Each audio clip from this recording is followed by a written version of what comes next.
Hi everyone, I'm Joan Robbins, and I'm going to tell you my story of moving through the years, the decades actually, from whiteout to Chatgpt. You all remember whiteout, I'm sure. You had to roll up the plantain and draw the brush across the text that you want to change, then blow on it and roll it back down and make those changes. Well, that was my first experience in my life, starting to actually write for publication. So I'm trying to take you through my journey from words to photography to technology. And all along, all I'm searching for is a way to communicate what I am very interested in whatever is the latest way to do it. So starting with my English literature I taught, I got up in front of the classroom. And then and I wrote a dissertation also. And then I bought some cameras when the digital world opened up. And later, I wanted to actually express what I was seeing in the natural world and have actual books to hold. So I started producing books with mainly pictures and finally books with narration. And then, as technology continued to progress, I moved to experiment with blogs and videos as well.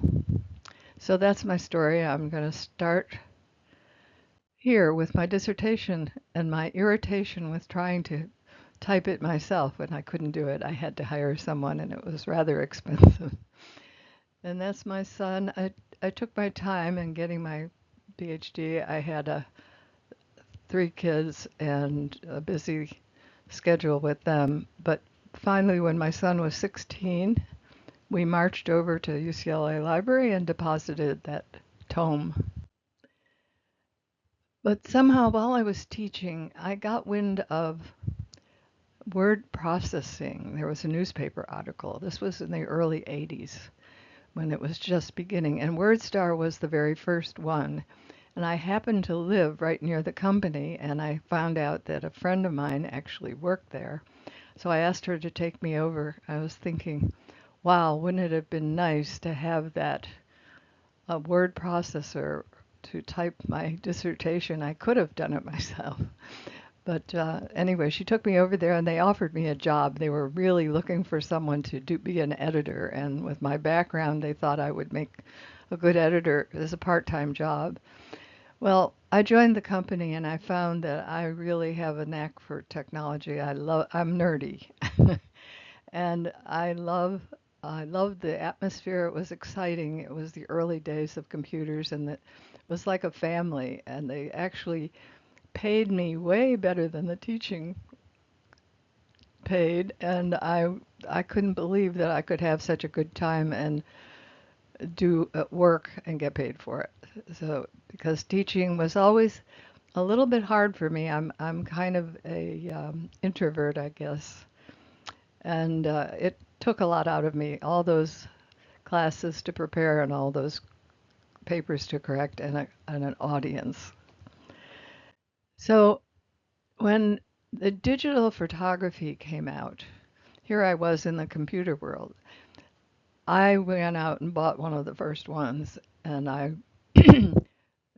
then later graduated to a long zoom because became very interested in nature. And finally, to my current camera, which is a big galoot, which keeps me healthy because I have to be able to carry it long distances.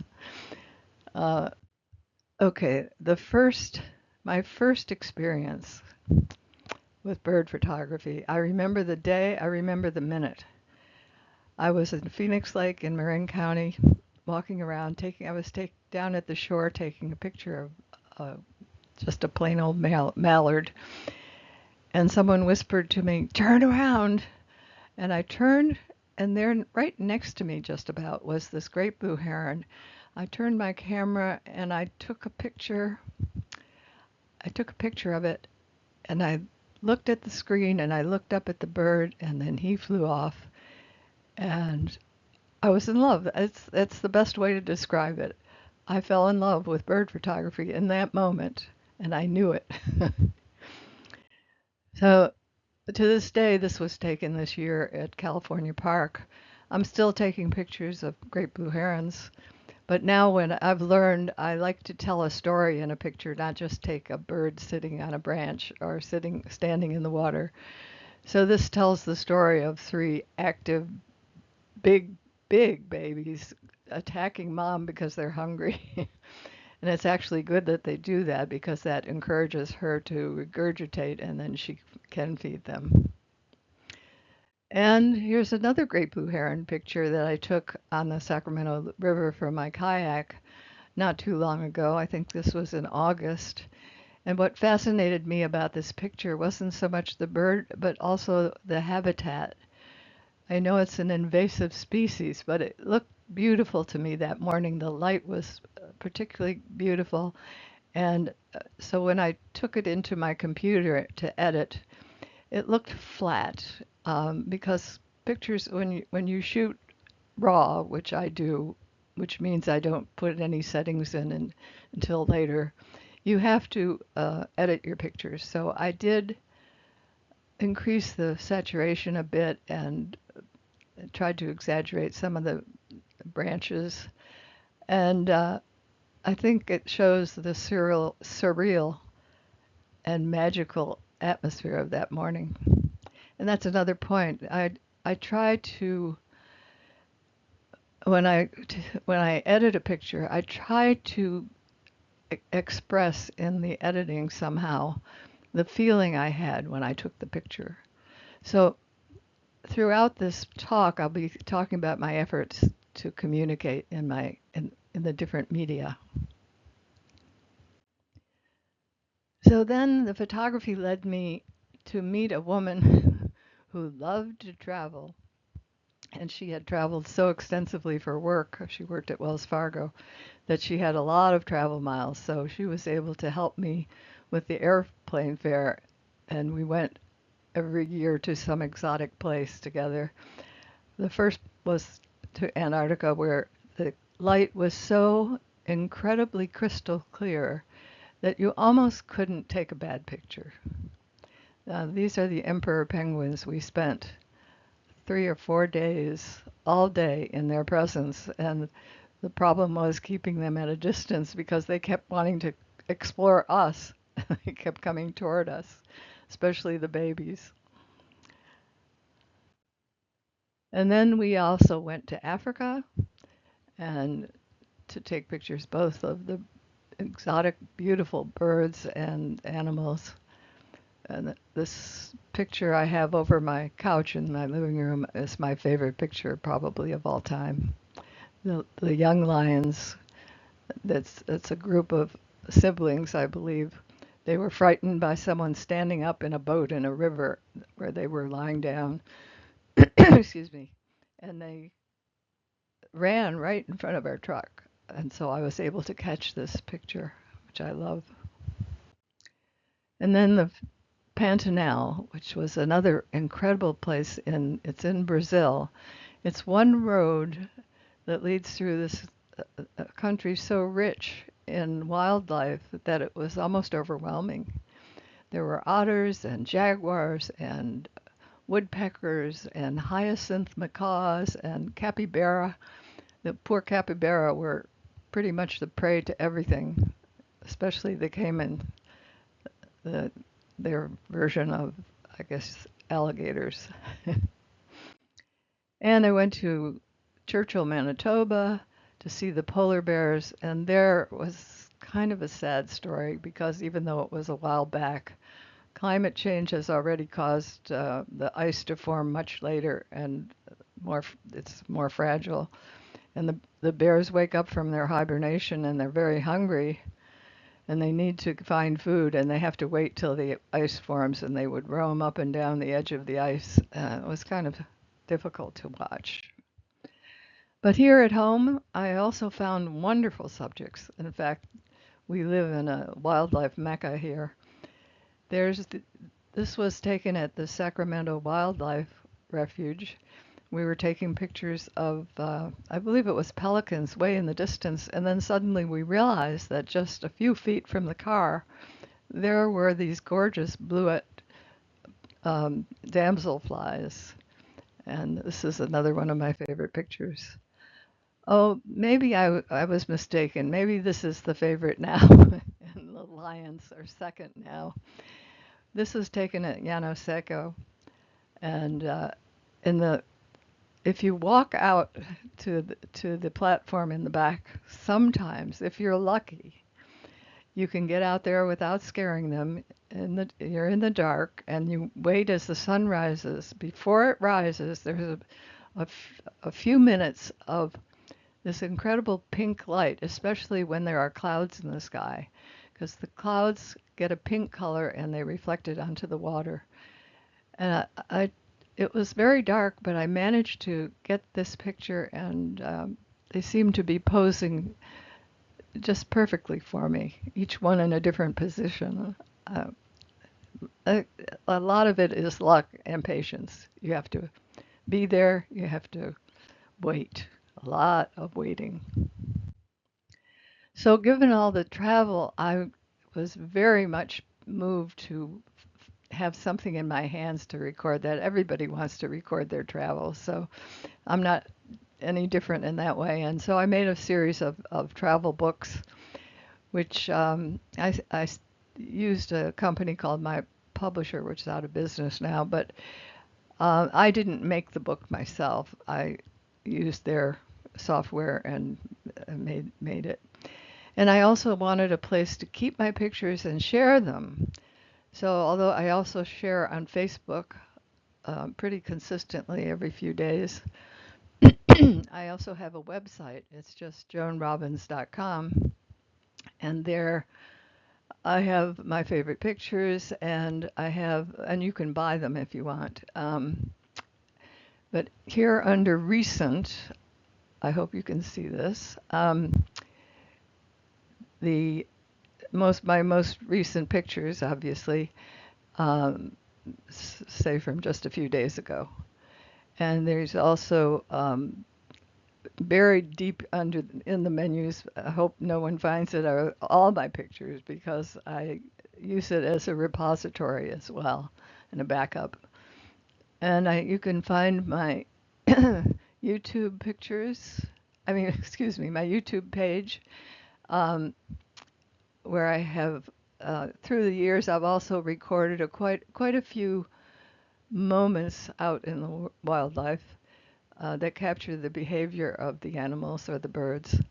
And so you can find many of my videos there. And lastly, here's my blog. It'll guide you to my Substack blog. So that's on joanrobbins.com. The the rest of what I want to try to describe why I wanted to write actual books. They're small books. I call them my tiny book series, and yet they're quite they're wonderful for me in particular because I can relive my experiences. This experience happened in Montana. We happened to own a little mobile home on Flathead Lake for a while, and my neighbor called. This is before we got up there one summer, and said, "I have a baby osprey. The whole nest fell down. The baby survived, and I've got it in a dog kennel. What do I do?" So we called around, and the University of Montana said, "Put put the baby in the box on the somewhere where the parents can see it." And she had a dock with a roof, so she put it out there, and within a half a day, they had brought sticks and covered the area. They made a nest for her on the dock. And for the rest of the summer, when I finally got up there, I could watch her grow. It was a most amazing experience. I would set out early in the morning and go kayaking, and she'd be there to greet me. And when I got back, she'd greet me again. I think she knew who I was. And then one day, of course, I came back and she was gone. I immediately thought the worst. I thought she had drowned or someone had found her and eaten her. But there she was. Oh, by the way, she practiced her flying all the time, and this is another example. Oh, I'll back. So, just to finish up the osprey story, uh, she flew and she managed to get up into the nest that the parents had also built up in the tree. They had repaired the nest, and she managed to get there. So I went home happy for my summer vacation. And here's another experience about um, a very magical experience. I have a friend named Suji who loves to roam everywhere in the wild and find birds and animals that, especially bears, he likes bears and owls. And one day he called me, this is in Upper Park. He called me and he said, "You better get out here. I think I've found a mating pair of northern pygmy owls." Well, I ran right out there, and so did two other friends. So there were four of us standing under the tree watching the mating. And within a couple of days, Suji noticed that the female would go into this hole that was in the tree that we had been standing right under. And one day she went in and didn't come out. So he knew she had started sitting on her eggs. There was the hole was barely 2 inches, and it was in the tree. So we took turns sitting out there through the whole 2, 3 months. It was one would go every 4 days until finally we knew the babies were fine, and then there were two of us out there on this particular day. We wanted to catch the first fledgling, the first baby to leave the nest. And so we sat there hour after hour watching this little hole, and every now and then this little guy would stick his head out and look like he was going to fly and never make it, never get out. And finally, I mean, you had to pay such close attention because if you miss it, you miss it. That's it. So I was going to take video and he was going to take stills, and all of a sudden that little head came out way further and it fluttered right toward me and actually landed on my head for a second and then on the ground. And Suji ran over and uh, interviewed me on the spot. And in order to see the video, um, I think you're going to have to press this button here. I'm not sure how that's going to work, but it might work. I'll test it out. Now, Ms. Robbins, perhaps you could explain to the world how it is exactly to feel to be the first person in history to be hit in the head by a flying baby northern pygmy owl fresh from the nest. I'm totally speechless. It was like I had been blessed by a bird. It flew, it just fluttered onto my head. It fluttered, and then it went back there and down to the ground. I just feel blessed. So we followed these little babies and the family. The parents continued to feed them once they were out of the nest. For each day, they would move a little bit north from the nest tree, and we would follow them. And then one day we couldn't find them, and they were gone. Suji and I searched for the next couple of days, and we never found them again. And sadly, during that winter, the following winter, the tree with the nest hole fell down, and so they weren't going to ever use it again. So we lucked out for one season. And of course, I had to write a book about it. And by this time, I had explored the book module in Lightroom. Lightroom is my editing tool for my photographs. So I could lay out the book and write the text and actually prepare it for the publisher. It was quite fun to do. By the way, if you want to find my books on Amazon, you have to search for Joan Anne, A-N-N-E, Robbins. There's another writer named Joan Robbins who writes children's books. My next collaboration was with a really dear friend who writes music and takes and is a photographer. And we got together. I told him about my wonderful vacation up in on Flathead Lake, and I told him a few of the events, and he sent me within a couple of hours a complete song with lyrics. So I decided to make a video, and that's what you'll see in a moment.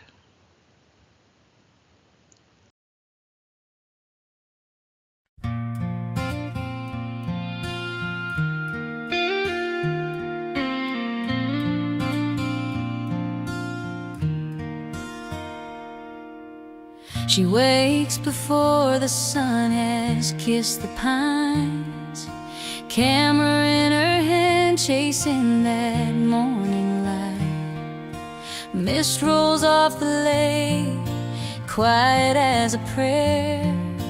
Joan paddles slowly, Mother Nature put her there. Montana morning, wild and free. Big sky country paints what only the heart can see. Wings on the wind, a nuthatch sings. Joan finds her soul in the smallest of things. So then I collaborated also with a friend of mine on on her poetry book. She was a minister here in Chico. Her name is Judith Stone, and she writes poetry, especially about birds and about some of my pictures, actually. My Some of my pictures have inspired her, so that's also a book that I have for sale.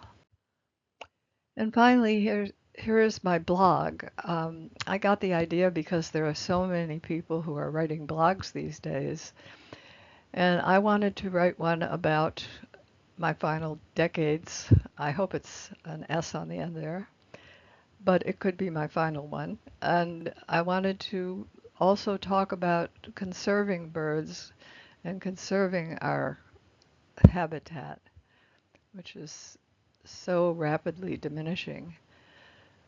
The number of birds has been reduced about 70% since the early 70s.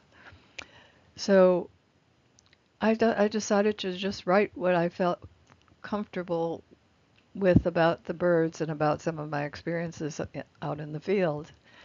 And I think, and I named it Our Final Birds, and I loved that name. My friends thought it was too sad and too dark, but I kept it.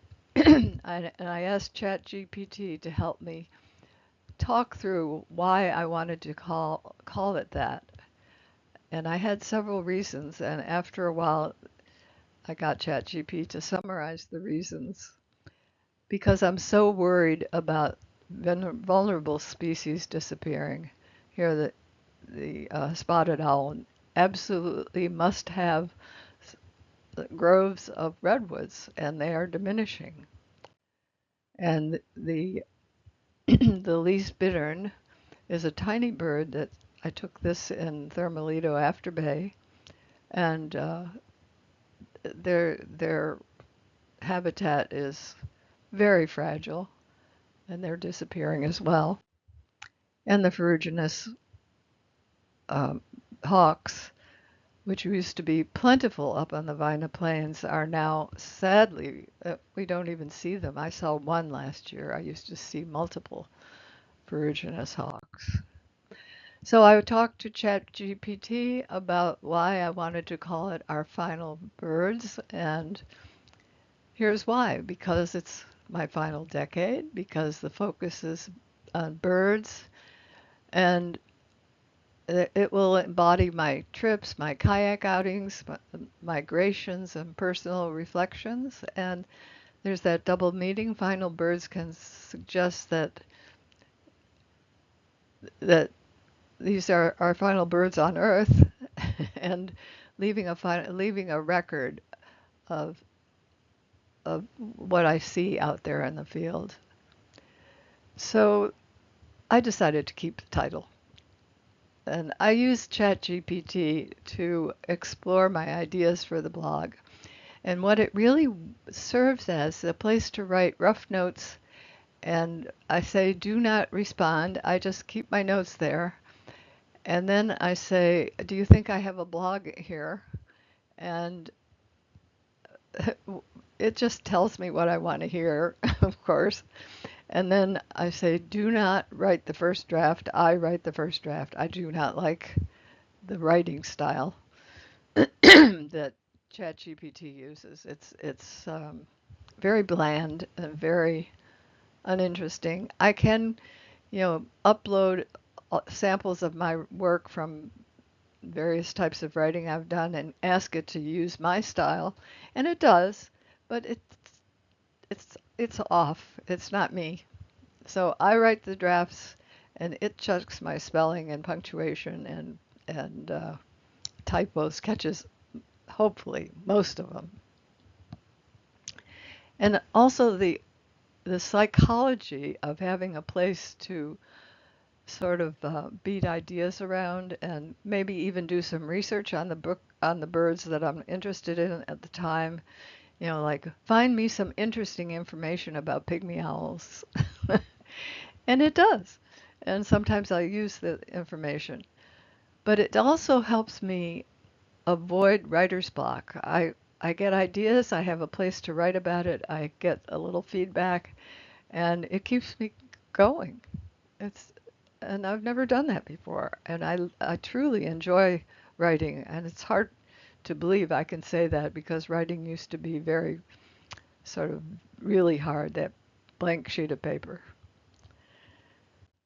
So that's it. That's my presentation. I just wanted to show you how I progress through time using different media and different tools to try to express myself and to show how vulnerable this earth is and how important it is to keep the balance and keep every species healthy if we can. As if we lose the insects, if we lose the bees, we lose everything. We lose humanity. So I wrote a little poem a couple of years ago, and it still expresses exactly how I feel. So I just read it to you. All I want to do, all I want to do is get out onto the creek and find me an otter or three, a wood duck and a mink, an osprey with a giant fish, an eagle trying to grab it. All I want to do is get out onto the bay and watch the grebes dance. A least bittern balancing on a reed, a stealthy muskrat returning to his den, a beaver, a fluttering kite. All I want to do is get out to the ocean and watch the whimbrels dig for tiny crabs. And and hear the oyster catcher's raucous notes and nod to the passing loon, the harbor seal heading for an important date. All I want to do is bear witness to this wild show that plays upon a nearby stage all green and blue, all sun and fog, and know that it will sure reprise after we say good night.